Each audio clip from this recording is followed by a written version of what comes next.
ನಿಮ್ಮ ಮಕ್ಕಳು ಫೋನ್ ಅಥವಾ ಟಿ ವಿಗೆ ಅಡಿಕ್ಟ್ ಆಗಿದ್ದಾರೆ, ಓದೋದ್ರಲ್ಲಿ ಆಸಕ್ತಿ ತೋರಿಸ್ತಿಲ್ಲ, ಫೋನ್ ಇಸ್ಕೊಂಡ ತಕ್ಷಣ ಅಳ್ತಾರೆ, ಜೊತೆಗೆ ಯಾರ ಜೊತೆನೂ ಸೋಷಿಯಲೈಸ್ ಆಗೋದಕ್ಕೆ ಇಷ್ಟಪಡ್ತಿಲ್ಲ ಅನ್ನೋದಾದರೆ ಈ ವಿಡಿಯೋ ನಿಮಗೋಸ್ಕರ. ನಮಸ್ತೆ, ನಾನು ಚೇತನ, ನಿಮ್ಮ ಪೇರೆಂಟಿಂಗ್ ಕೋಚ್.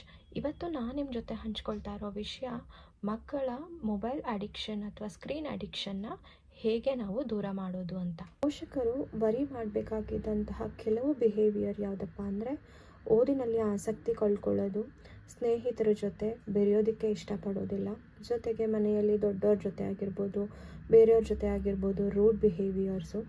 ಮತ್ತೊಂದು ಎಮೋಷ್ನಲ್ ಬ್ರೇಕ್ ಡೌನು. ನೀವು ಅವ್ರ ಹತ್ರ ಫೋನ್ ಈಸ್ಕೊಂಡ ತಕ್ಷಣ ತುಂಬ ಅಳೋದು, ಬೇಜಾರು ಮಾಡ್ಕೊಳ್ಳೋದು, ಇಲ್ಲಾಂದರೆ ಕಿರ್ಚಾಡೋದು.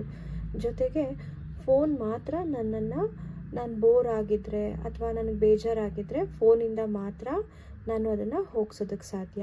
ಸೊ ಕೆಲವು ಮಕ್ಕಳು ಹೇಳ್ತಾರೆ, ತುಂಬ ಬೋರ್ ಆಗ್ತದೆ, ನನಗೆ ಫೋನ್ ಬೇಕು ಅಮ್ಮ, ಫೋನ್ ಇಲ್ಲ ಅಂದರೆ ನಂಗೆ ಬೋರ್ ಆಗುತ್ತೆ. So this behaviours. ಮಕ್ಕಳು ಮೊಬೈಲ್ ಅಥವಾ ಟಿ ವಿಗೆ ಅಡಿಕ್ಟ್ ಆಗೋದಕ್ಕೆ ಸೈನ್ಸ್ ಬೇಸ್ಡ್ ರೀಸನ್ ಯಾವುದಪ್ಪ ಅಂದರೆ, ನಾವು ಮನೇಲಿ ಅವ್ರಿಗೆ ಮೆಚ್ಚುಗೆ ಅಥವಾ ಸಾಧನೆಯ ಅನುಭವ ನೀಡದೇ ಇರೋದು. ಹೌದು, ಮಕ್ಕಳಿಗೆ ಯಾವಾಗಲೂ ಎರಡು ಅಂಶಗಳು ತುಂಬ ಮುಖ್ಯ ಆಗುತ್ತೆ. ಒಂದು ಅಪ್ರಿಸಿಯೇಷನ್, ಇನ್ನೊಂದು ಸೆನ್ಸ್ ಆಫ್ ಅಚೀವ್ಮೆಂಟ್. ಯಾಕೆ ಅವರು ಅಪ್ರಿಸಿಯೇಷನ್ನ ಬಯಸ್ತಾರೆ ಅಂತ ಅಂದರೆ, ಅವರು ಅಪ್ರಿಸಿಯೇಷನ್ ಪಡೆದಾಗ ಮೆದುಳಿನಲ್ಲಿ ಡೋಪಮಿನ್ ಮತ್ತು ಆಕ್ಸಿಟೋಸಿನ್ ಅನ್ನೋ ಎರಡು ಅಂಶಗಳು ಬಿಡುಗಡೆ ಆಗುತ್ತೆ. ಡೋಪಮಿನ್ ಅವರಿಗೆ ಮೋಟಿವೇಶನ್ನ ಕೊಟ್ಟರೆ, ಆಕ್ಸಿಟೋಸಿನ್ ಅವರಿಗೆ ಒಂದು ಟ್ರಸ್ಟು, ಎಮೋಷ್ನಲ್ ಬಿಲ್ಡಿಂಗ್ನ ಕೊಡುತ್ತೆ. ಸೊ ಹಾಗಾಗಿ ಅದು ಚಿಕ್ಕದಿರಲಿ ದೊಡ್ಡದಿರಲಿ ಕೆಲಸ, ಮಕ್ಕಳು ಅಪ್ರಿಸಿಯೇಷನ್ನ ಎಕ್ಸ್ಪೆಕ್ಟ್ ಮಾಡ್ತಾರೆ. ಸೊ ಪೋಷಕರಾಗಿ ನಾವು ಎಲ್ಲೋ ಒಂದು ಕಡೆ ಅವ್ರಿಗೆ ಬಹಳಷ್ಟು ಸಲ ಅಪ್ರಿಷಿಯೇಟ್ ಮಾಡದೇ ಇದ್ದಾಗ, ಅಥವಾ ಶಾಲೆಯಲ್ಲಿ ಅವ್ರಿಗೆ ಅಪ್ರಿಸಿಯೇಷನ್ ಸಿಗದೇ ಇದ್ದಾಗ ಅವರು ಅಪ್ರಿಸಿಯೇಷನ್ನ ಹೊರಗಡೆ ಹುಡ್ಕೋದಕ್ಕೆ ಶುರು ಮಾಡ್ತಾರೆ. ಫಾರ್ ಆನ್ ಎಕ್ಸಾಂಪಲ್, ಮಗು ಈಗ ಯಾವುದೋ ಒಂದು ಗೇಮ್ ಆಡ್ತಾ ಇದೆ ಅಂದರೆ, ಆ ಗೇಮಲ್ಲಿ ಅವ್ರಿಗೆ ಎಷ್ಟೋ ಲೆವೆಲ್ಸ್ನ ಕಂಪ್ಲೀಟ್ ಮಾಡಿದ್ರೆ ಸ್ಟಿಕ್ಕರ್ಸ್ ಅಥವಾ ಪಾಯಿಂಟ್ಸ್ ಅನ್ನೋದು ಸಿಗುತ್ತೆ. ಅದು ಅವ್ರಿಗೆ okay, I got some appreciation ಅನ್ನೋಂತಹ ಒಂದು ಫೀಲ್ ಬರುತ್ತೆ.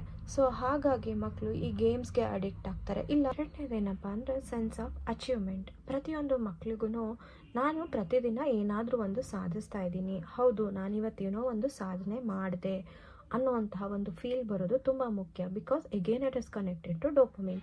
ಸೊ ಹಾಗಾಗಿ ಅವರು ಮನೆಯಲ್ಲಿ ನೀವು ಏನಾದರೂ ಒಂದು ಚಿಕ್ಕ ಕೆಲಸ ಮಾಡಿದಾಗ, ಹೋ ಯು ಡಿಡ್ ಇಟ್, ಅಥವಾ ಓಕೆ ನೀನು ಇದನ್ನು ಎಷ್ಟು ಚೆನ್ನಾಗಿ ಮಾಡಿದೆ ಇವತ್ತು, ಓಕೆ ನೀನು ಇವತ್ತು ಇದನ್ನು ಕಂಪ್ಲೀಟ್ ಮಾಡಿದೆ ಅನ್ನೋಂಥ ಅಪ್ರಿಸಿಯೇಷನ್ ನಾವು ಮಕ್ಕಳಿಗೆ ಕೊಡದೇ ಇದ್ದಾಗ ಅವ್ರಿಗೆ ಏನಾಗುತ್ತೆ, ಓಕೆ ನನಗೆ ಯಾವುದೇ ರೀತಿ ಅಪ್ರಿಸಿಯೇಷನ್ನು ಅಥವಾ ನಾನೇನೋ ಒಂದು ಅಚೀವ್ಮೆಂಟ್ ಮಾಡ್ತಾ ಇಲ್ಲ. ಸೊ ಈ ಎಲ್ಲ ಭಾವನೆಗಳು ಅವ್ರಿಗೆ ಸ್ಕ್ರೀನಿಂದ ಸಿಗೋದ್ರಿಂದ ಅವರು ಸ್ಕ್ರೀನ್ಗೆ ಅಡಿಕ್ಟ್ ಆಗ್ತಾರೆ.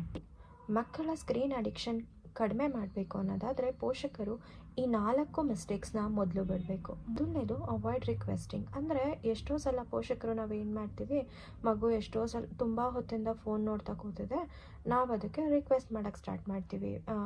ಪಾಪು ತುಂಬ ಹೊತ್ತಾಯಿತು ಫೋನ್ ನೋಡೋಕ್ಕೆ ಸ್ಟಾರ್ಟ್ ಮಾಡಿ, ಫೋನ್ ಕೊಡು, ಇಲ್ಲ ತುಂಬ ಹೊತ್ತಿಂದ ಟಿ ವಿ ನೋಡ್ತಾ ಇದೆಯಾ, ದಯವಿಟ್ಟು ಟಿ ವಿ ಆಫ್ ಮಾಡು, ಈ ಥರ ನಾವು ರಿಕ್ವೆಸ್ಟ್ ಮಾಡ್ತೀವಿ. First we should stop that. ಎರಡನೇದು ಮಕ್ಕಳ ವಿಲ್ ಪವರ್ನ ಟೆಸ್ಟ್ ಮಾಡೋದು. ಅಂದರೆ ನಾನು ತುಂಬ ಸಲ ಹೇಳ್ಬಿಟ್ಟಿದ್ದೀನಿ ಅವನಿಗೆ, ಅಯ್ಯೋ ಎಷ್ಟು ಸಲ ಹೇಳಿದ್ದೀನೋ ಅವನಿಗೆ, ಬಿಡು ಅವನಿಷ್ಟ, ಅವನು ಏನಾದರೂ ಮಾಡ್ಕೊಳ್ಳಿ, ಅವ್ನು ಯಾವಾಗ ಬೇಕಾದರೂ ಆಫ್ ಮಾಡಲಿ.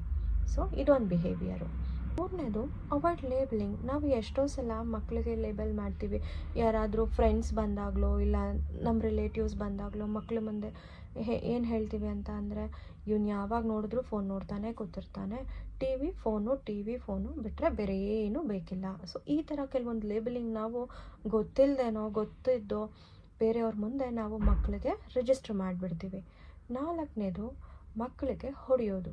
ಯಾವಾಗ ನಮಗೆ ಈ ಪರಿಸ್ಥಿತಿ ಕಂಟ್ರೋಲ್ಗೆ ಬರೋದಿಲ್ಲ, ಕೊನೆಯದಾಗಿ ಮಾಡೋದೇ ಹೊಡೆಯೋದು. ಸೊ ಇದರಿಂದ ಮಕ್ಕಳು ಎಮೋಷ್ನಲಿ ಬ್ರೇಕ್ ಡೌನ್ ಆಗ್ತಾರೆ, ಜೊತೆಗೆ ನಿಮ್ಮ ಹತ್ರ ಮತ್ತೆ ಕನೆಕ್ಟ್ ಆಗೋದಕ್ಕೆ ಬರೋದಿಲ್ಲ.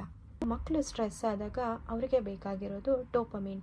ಸೊ ಆ ಡೋಪಮಿನ್ ಎಲ್ಲಿ ಸಿಗುತ್ತೆ ಅನ್ನೋದು ಮಕ್ಕಳಿಗೆ ಗೊತ್ತಿಲ್ಲ. ಆದರೆ ಆ್ಯಸ್ ಅ ಪೇರೆಂಟ್ ನಮಗೆ ಗೊತ್ತು, ಮಕ್ಕಳ ಡೋಪಮಿನ್ ಫೋನಿಂದ ಸಿಗಬೇಕಾ ಇಲ್ಲ ಅಂತ ಅಂದರೆ ಯಾವುದಾದ್ರೂ ಒಂದು ಫಿಸಿಕಲ್ ಆ್ಯಕ್ಟಿವಿಟಿ ಮಾಡಿಸಿ ಒಳ್ಳೆ ಥರದಲ್ಲಿ ಸಿಗಬೇಕಾ ಅಂತ. ಫಾರ್ ಎನ್ ಎಕ್ಸಾಂಪಲ್, ಮಗುಗೆ ತುಂಬ ಸ್ಟ್ರೆಸ್ ಆಯಿತು ಅಂದ ತಕ್ಷಣ ನಾವು ಫೋನ್ ಕೊಟ್ಟರೆ ಮಗು ಆ ಫೋನಲ್ಲಿ ಒಂದು ರೀಲ್ಸೋ ಇಲ್ಲ ಗೇಮ್ಸೋ ಆಡಿಕೊಂಡು ಹಾಗೆ ಎಷ್ಟು ಗಂಟೆಗಳು ಬೇಕಾದರೂ ಕಳೆದ್ಬಿಡುತ್ತೆ. ಅದ್ರ ಬದಲು ನಾವು ಅದೇ ಟೈಮ್ನ ಹೇಗೆ ಕನ್ವರ್ಟ್ ಮಾಡ್ಬೋದು ಅಂದರೆ, ಮಗುನ ಒಂದು ವಾಕ್ ಕರ್ಕೊಂಡೋಗಿ, ಇಲ್ಲ ಅಂತ ಅಂದರೆ ಪಾರ್ಕ್ಗೆ ಕರ್ಕೊಂಡೋಗಿ ಆಟ ಆಡಿಸಿ, ಇಲ್ಲ ಅಂತ ಅಂದರೆ ಫುಟ್ಬಾಲ್, ಕ್ರಿಕೆಟ್ ಹೀಗೆ ಯಾವುದಾದ್ರೂ ಒಂದು ಫಿಸಿಕಲ್ ಆ್ಯಕ್ಟಿವಿಟಿಗೆ ಮಗುನ ಸೇರಿಸಿ. ಆಗ ಮಗುಗೆ ಏನಾಗುತ್ತೆ, ಒಂದು ಸೆನ್ಸ್ ಆಫ್ ಅಚೀವ್ಮೆಂಟ್, ಅಂದರೆ ಪ್ರತಿದಿನ ನಾನು ಏನನ್ನೋ ಕಲಿತಾ ಇದ್ದೀನಿ ಅನ್ನೋಂಥ ಅನುಭವ ಬರುತ್ತೆ. ಜೊತೆಗೆ ಆ ಮಗುಗೆ ಅಪ್ರಿಷಿಯೇಟ್ ಮಾಡೋದಕ್ಕೆ ಸ್ಟಾರ್ಟ್ ಮಾಡಿ. ಓಹ್, ಇವತ್ತು ನೀನು ತುಂಬ ಚೆನ್ನಾಗಿ ಆಟ ಆಡಿದೆ, ವಾವ್, ಎಷ್ಟು ಬೇಗ ಕಲಿತೆ ನೀನು ಇದನ್ನು. ಸೊ ಆಗ ಮಗುಗೆ ಯಾವುದೇ ಸ್ಕ್ರೀನ್ ಬೇಕಾಗಲ್ಲ. ಜೊತೆಗೆ ಇನ್ನೊಂದೇನಪ್ಪ ಅಂದರೆ, ಎಷ್ಟೋ ಜನ ಊಟ ಮಾಡಿಸೋದಕ್ಕೆ ನಾವು ಫೋನ್ ಕೊಡ್ತೀವಿ. ಬಟ್ ಯಾವಾಗ ಮಗು ಈ ಥರ ಫಿಸಿಕಲ್ ಆ್ಯಕ್ಟಿವಿಟೀಸಲ್ಲಿ ತನ್ನನ್ನು ತಾನು ತೊಡಗಿಸ್ಕೊಂಡಿರುತ್ತೋ, ಆಗ ಮಗುವಿಗೆ ಯಾವುದೇ ಫೋನಿನ ಅವಶ್ಯಕತೆ ಇರಲ್ಲ, ತುಂಬ ಹಸುವಾಗಿರುತ್ತೆ, ಬೇಗ ಊಟ ಮಾಡ್ಕೊಳ್ಳುತ್ತೆ. ಮತ್ತು ಎರಡನೇದೇನಪ್ಪ ಅಂದರೆ, ಮಗು ಮಲ್ಕೊಳ್ಳುವಾಗ ಕೂಡ ಎಷ್ಟೋ ಜನ ಫೋನ್ ಕೊಡ್ತಾರೆ. ಸೊ ಮಗುವಿಗೆ ಯಾವಾಗ ಈ ರೀತಿ ಆಯಾಸ ಆಗಿರುತ್ತೆ, ಯಾವ ಫೋನಿನ ಅವಶ್ಯಕತೆಯೂ ಇರಲ್ಲ, ಒಂದು ಕತೆ ಹೇಳೋ ಅಷ್ಟರಲ್ಲಿ ಮಗು ಮಲಗಿಬಿಟ್ಟಿರುತ್ತೆ.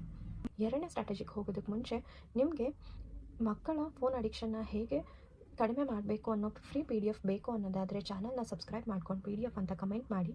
ನಾನು ನಿಮಗೆ ಫ್ರೀ ವಾಟ್ಸಪ್ ಗ್ರೂಪ್ ಲಿಂಕ್ನ ಶೇರ್ ಮಾಡ್ತೀನಿ. ಆ ಲಿಂಕ್ ಮೂಲಕ ನಿಮಗೆ ಎಲ್ಲ ಫ್ರೀ ರಿಸೋರ್ಸಸ್ ಕೂಡ ಸಿಗುತ್ತೆ. ಸೊ ಎರಡನೇ ಸ್ಟ್ರಾಟಜಿ ಏನಪ್ಪ ಅಂದರೆ, ಟೀಚ್ ಸೋಷಿಯಲ್ ಸ್ಕಿಲ್ಸ್. ಹೌದು, ಮಕ್ಕಳಿಗೆ ಸೋಷಿಯಲ್ ಸ್ಕಿಲ್ಸ್ ಕಲಿಸೋದು ತುಂಬಾ ಮುಖ್ಯ. ಯಾಕಪ್ಪ ಅಂದರೆ, ಈಗ ಯಾವುದೇ ಒಂದು ಮಗುನ ಫಾರ್ ಅನ್ ಎಕ್ಸಾಂಪಲ್ ಹೋಗಿ ನೀನು ಫ್ರೀ ಟೈಮಲ್ಲಿ ನೀನು ಏನು ಮಾಡ್ತೀಯಾ ಅಂತ ಅಂದರೆ, ಮಗು ಹೇಳೋದು, ನಾನು ಫೋನ್ ನೋಡ್ತೀನಿ, ಇಲ್ಲ TV ನೋಡ್ತೀನಿ, ಯಾಕಂದರೆ ನನಗೆ ಯಾರು ಫ್ರೆಂಡ್ಸ್ ಇಲ್ಲ ಅಂತ. ಸೊ ನಾವು ಯಾವಾಗ ಮಕ್ಕಳನ್ನ ಬೇರೆ ಮಕ್ಕಳ ಜೊತೆ ಬೆರೆಯೋದಕ್ಕೆ ಬಿಡ್ತೀವಿ, ಮಕ್ಕಳಿಗೆ ಬೇರೆ ಮಕ್ಕಳ ಜೊತೆ ಆಟ ಆಡೋದಕ್ಕೆ ಬಿಡ್ತೀವಿ, ಆಗ ಮಕ್ಕಳು ಸೋಷಿಯಲ್ ಸ್ಕಿಲ್ಸ್ನ ಡೆವಲಪ್ ಮಾಡ್ಕೊತಾರೆ. ಸೊ ಇದು ಅವರ ಮುಂದಿನ ಡೆವಲಪ್ಮೆಂಟ್ ಕೂಡ ತುಂಬಾ ಉಪಯೋಗ.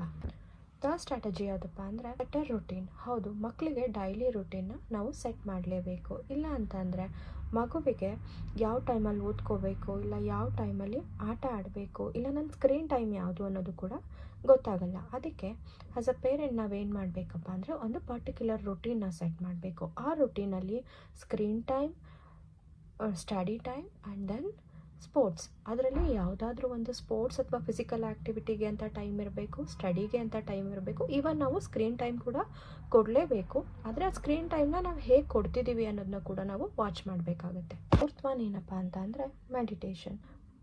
ಇದು ಸೈಂಟಿಫಿಕಲಿ ಪ್ರೂವ್ ಆಗಿರುವಂತಹ ಒಂದು ಮೆಥಡು.